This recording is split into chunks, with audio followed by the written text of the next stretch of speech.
All right, so today we're going to take a look at the Yealink T27G SIP phone. It's a VoIP phone for internet phone service or voice over IP. And we're going to take a look at the T27G, but if you have the T27P model, these instructions are identical. The phones are very similar. The T27P is just end of life. The T27G replaced that model. And here's the T27G, so let's go ahead and get started. Let's talk about placing call on the Yealink T27G. Let's dial our example number. So you can see that the phone's waiting for additional input, and it's not actually sending the call. And that's because it doesn't know when we're done dialing. The phone has no idea, if we're going to add additional digits or if the number's complete. There's a little bit of a lag time after you dial because the phone's waiting for additional input, and it's not certain when you're done dialing. So it gives you a few seconds after to continue inputting numbers, and if you don't, it goes ahead and sends that call out. So in order to kind of bypass that and make the dialing experience a little quicker, what we normally tell our customers is to go ahead and dial the number first before picking up the receiver. So we go ahead and dial the example number here. And then we pick up the receiver. And as you can see, the phone sent that call out immediately. It knew that we were done inputting digits and it just sent that call out. Another option you could do is, if you don't want to pick up the receiver, you want the call on speakerphone, you can go ahead and dial the number.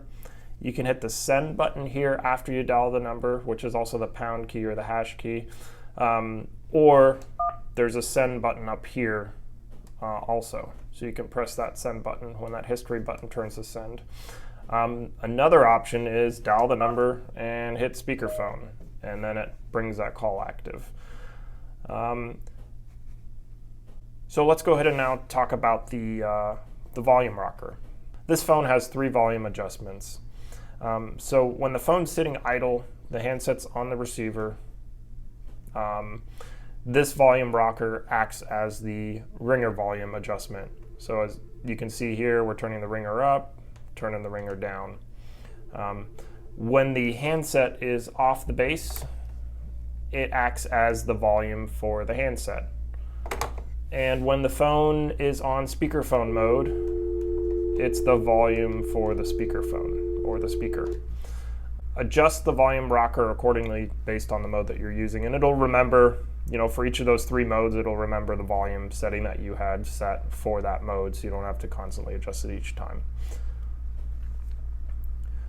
Let's go ahead and talk about the redial button here on the bottom right, which is labeled RD. So this obviously, if you're familiar with any phone, redial allows you to call back the last number that you dialed. The nice thing on this phone is that it also gives you a history of what you've previously dialed. So if you press it once, it shows you a history of all the numbers that you dialed. I assume there, it goes up to 100 as the max, but the last 100 numbers that you dialed. If you wanted to just quickly redial the very last number you dialed, which is kind of the way that I use it when I'm making a call, is I just double tap it quickly, and that goes ahead and dials that same number that you dialed last time. The phone also has obviously speakerphone mode. We've been talking about that. This allows you to use the phone in a speakerphone. If you wanted to use that, you can just dial the number, press that button, or press the button, the speakerphone button, and dial the number. If you don't pick up the receiver, it defaults to speakerphone mode. So any call you place will be in speakerphone. And to transfer it to handset, just pick the handset up and it'll change from speakerphone mode to handset mode. Let's talk about the additional functionality here on this phone. So if you see down here, we have a mute button. This obviously mutes the microphone in the phone. So when you're on a call, you don't want the other person to hear you, you can go ahead and press that mute button. This is real handy for conference calls, if you just want to listen in but not have all your background noise going in onto that call. The phone also has a transfer key. So this transfer key allows you to transfer a call to another phone. So you would press this, dial the extension, and then follow a couple extra steps, and you'd be able to transfer that call to either an external number or another phone within your organization.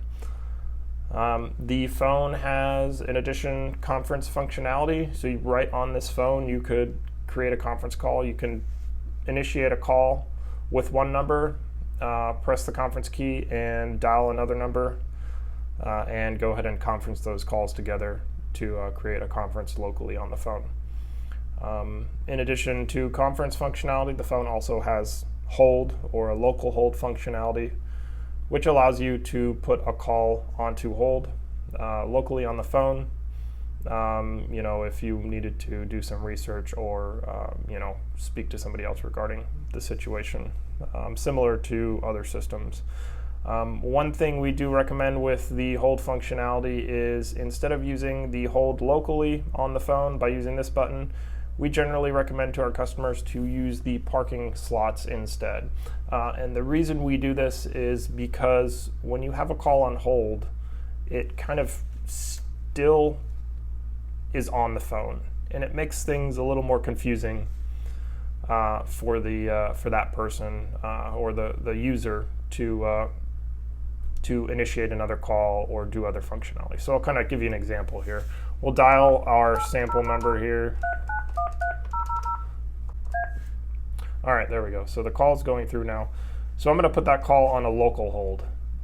So we can see that the screen is still showing that call is active. It just shows us the hold indicator on the screen there, telling us the call is on hold. We can see that the extension light is flashing, indicating that there's a call on hold. So now if I wanted to place another call, I would have to hit new call here, dial the number.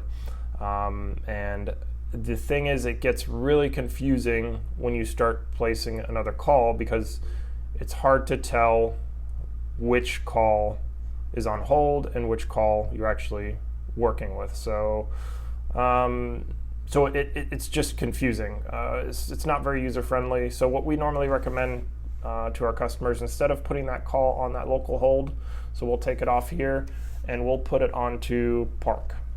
So now that call is on the park, on the parking slot or park 1, and it clears up the phone. So now the phone is back to the main screen, and I can easily place another call, not be confused, and not have to worry about accidentally hanging up on that other person or transferring that call or merging the calls, joining those two calls together by accident. It's on park. I can place that call and go back to the other call when I'm ready, which there's the other call. So let's talk about some of the other functionality here, or these buttons that we have. The message button on this phone, that's your voicemail button. If you press it once, it brings you into your voicemail. Depending on how your provider has things set up, you would enter your password and then you would get in to check your voicemail. Some other options, with some providers, is voicemail to email. So you can just get that voicemail in your email box, so you don't even have to check it on your phone. Also, when you get a voicemail message on this phone, this light lights up. So this is a green or red light that lights up. And then also this light up here will flash, indicating there's a voicemail. Next to the message button, we have the headset button. So this phone has a headset jack on the back, but it's not the same type of headset jack that your smartphone would have. It has a RJ11 jack. So RJ11 jack is very similar to, actually it's identical to this jack right here that goes into the phone receiver. So the RJ11 jack, you'll need for that you'll need a special headset. They're pretty cheap. You can find them online for a corded version. You'd plug that into the back of the phone, into the headset jack, and then you would just push this headset button, and that would allow you to use that headset. As you can see, the headset button has turned green, and we now have the headset icon on the screen.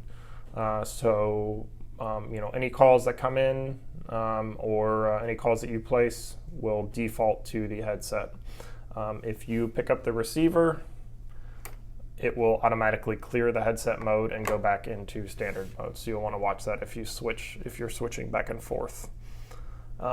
Some other things that we see with customers is these buttons are associated with these functionalities on the screen here. Sometimes customers will try to push on the screen thinking these are, it's a touch screen, but that's not the case. It's these buttons underneath that activate those functions.